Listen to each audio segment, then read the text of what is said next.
Hello everyone, good morning. কেমন আছেন সবাই? আশা করি সবাই খুব ভালো আছেন, আর আমরাও ভালো আছি।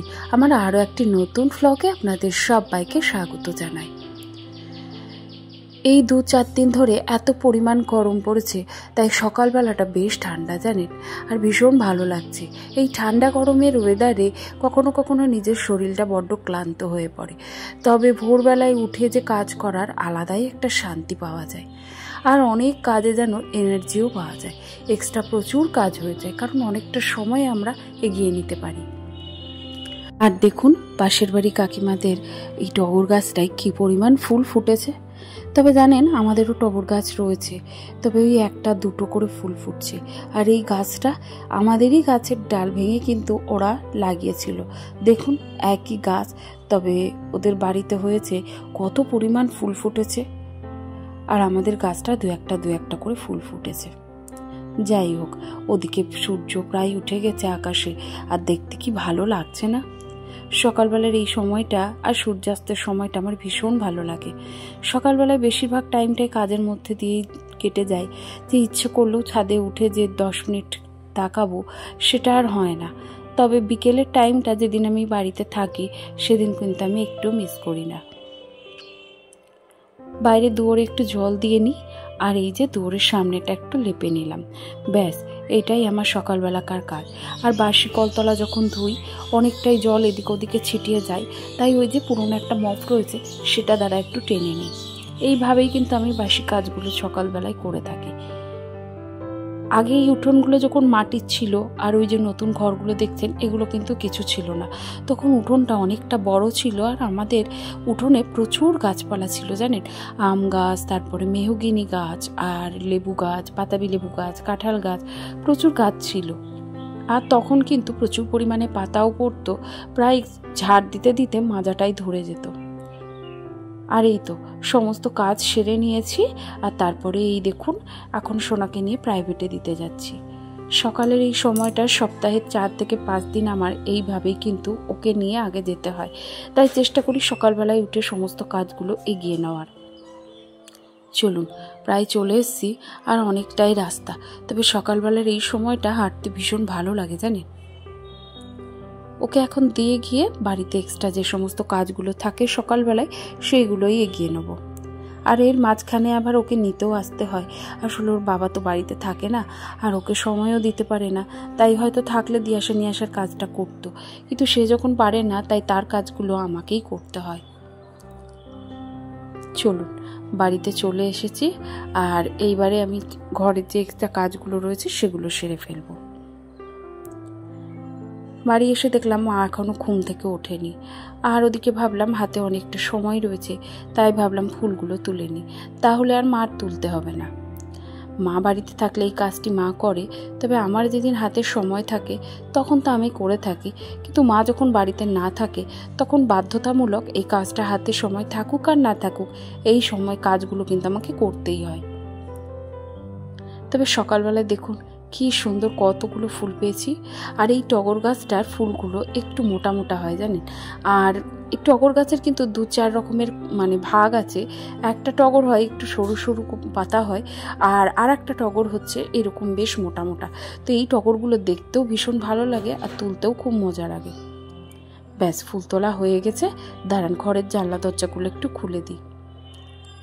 রাত্রিবেলায় দেওয়ার পরে এই যে সকালবেলায় জানলা দরজাগুলো খোলা হয়, এতে করে না ঘরটা যেন মনে হয় একটু নিঃশ্বাস প্রশ্বাস নিচ্ছে, ঘরের মধ্যে একটা গুমোট গরম ভাব তৈরি হয়ে যায়। টেবিলটা যদিও রাত্রিরে মুছে রাখি, ওদিকে সোনা একটু লেট করে খায়, ভাই একটু লেট করে খায়, তাই সকালবেলায় উঠে কিন্তু টেবিলটা আগে মুছে নিই। যদিও বাসি কাপড়ে মুছলেই ভালো হতো, কিন্তু কি বলুন তো, আমি না একেবারেই ভুলে গেছিলাম।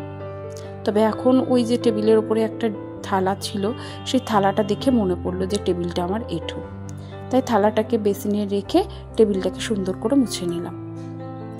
টেবিলটা যখন মুছছি তখন ভাবছি কি এই ফ্রিজটাকেও তো মুছতে হবে, তাই এখনই মুছে ফেলি। আর এখন যদি না মুছি তাহলে এইটাই কাজটাই আবার কিন্তু কিছুক্ষণ পর আমাকে করতে হবে। আর ফ্রিজটার কালারটা ডিপ হলেও ফ্রিজের ওপরে যদি হালকা হাতের ছাপগুলো কিন্তু পড়ে যায়, আর প্রত্যেক দিনের কাজগুলো যদি প্রত্যেক দিন করে নেওয়া যায় তাহলে কিন্তু জিনিসপত্রের নতুনত্বটা অনেকটাই বজায় থাকে। টেবিল মোছার আগে এদিকে আমি ভাতটা বসিয়ে দিয়েছিলাম আর ওদিকে ডাল সেদ্ধ বসিয়ে দিয়েছি। ভাই খাবে রুটি, তাই ওর জন্য 4টে রুটি করে নিচ্ছি, আটাটাও মেখে নিলাম। আর ভাবলাম আজকে আর রুটি করতে গেলে তো আবার তরকারি করতে হবে, তাই রুটি আর করলাম না, ওই আটাটা দিয়ে এইভাবে পরোটা করে নিলাম। তাই ওকে 3টে পরোটা করে দিচ্ছি আর একবারে অল্প তেলে সেকে ভাজবো। আসলে বাড়িতে সকলেই কিন্তু ছাকা তেলে পরোটা খেতে ভালোবাসে, কিন্তু আমার মনে হয় ছাকা তেলে পরোটা সকালবেলায় উঠে খাওয়াটা খুব একটা ভালো না, খুব একটা স্বাস্থ্যকর না। তাই এই যে এইভাবেই পরোটাগুলো করে দিলাম। হয়ে গেছে আমার পরোটা, আর আখের গুড় রয়েছে, তাই সেটা দিয়েই ভাইকে দিয়ে দিচ্ছি। আসলে আমাদের বাড়িতে বাবা, ভাই এরা কিন্তু গুড় দিয়ে পরোটা খেতে ভীষণ ভালোবাসে।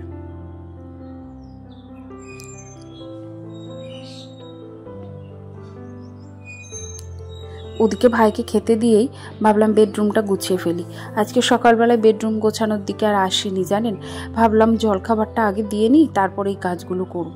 ভাই বলল 9টার মধ্যে যাবে, আর ওই যে ফুল তুলতে অনেকটা সময় লেগে গেছে, আর ওই জন্যে আমিও যদিও জানতাম না যে ও 9টার মধ্যে যাবে, তো তাই জন্যে ফুলটা তুলতে তুলতে অনেকটা লেটই হয়ে গেছিলো। আর এই কারণেই ভাবলাম যে বিছানাটা থাক, আমি আগে জলখাবারটা দিয়ে আসি। আসলে যখন যেরকম তখন সেরকমভাবেই আমার সংসারের কাজগুলো গুছিয়ে করতে হয়, কিন্তু টার্গেট একটাই থাকে যে সমস্ত কাজটা আমি সময়ের মধ্যে টাইম টু টাইম করে ফেলব।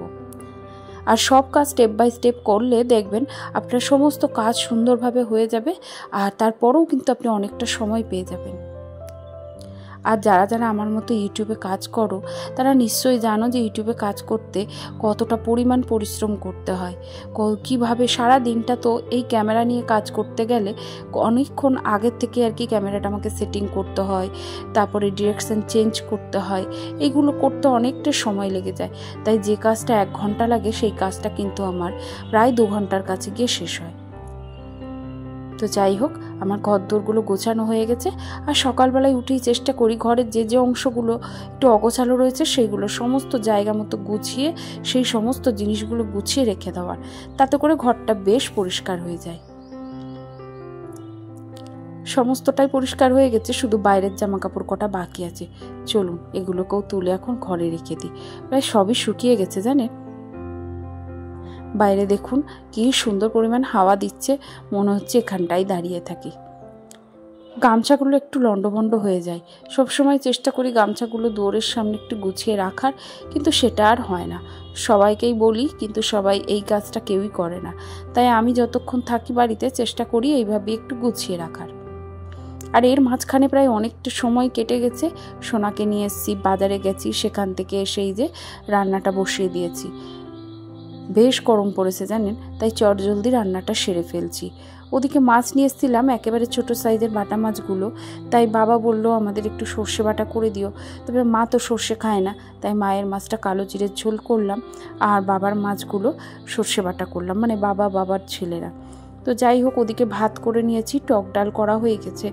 আর গতকালকে সোনার জন্যে রাত্রিবেলায় প্রায় 300 গ্রাম মাংস আনা হয়েছিল। খুব বেশি মাংস আনা হয়নি, খুব অল্প পরিমাণেই মাংস আনাটা হয়েছিল, তাই সেই মাংসটাই সোনা এখানে রান্না করছে। আর ও বললো আজকে ওর মতো করে ও রান্না করবে, তাই ভাবলাম ছেড়েই দিই, ওর মতো করে ওকে রান্না করুক। তাই আপনাদের সাথে সামান্য একটুখানি রেসিপিটা শেয়ার করলাম। এখানে দেখুন মাংসটার সাথে সমস্ত মশলা, ওই আদা, জিরে, টমেটো, কাঁচা লঙ্কা, টমেটো না, এখানে রয়েছে রসুন, আদা, জিরে, ধনে, কাঁচা লঙ্কা, আর সাথে রয়েছে টক দই, নুন, হলুদ, এগুলো তো থাকবেই।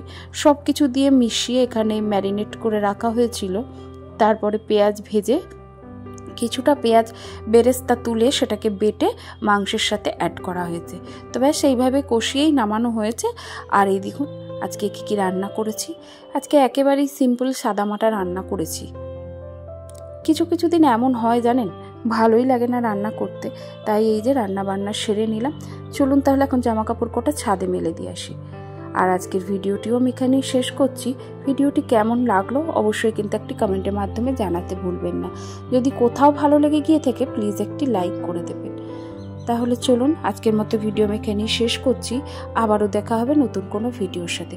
ততক্ষণের জন্য সবাই খুব ভালো থাকবেন, সুস্থ থাকবেন, সাবধানে থাকবেন।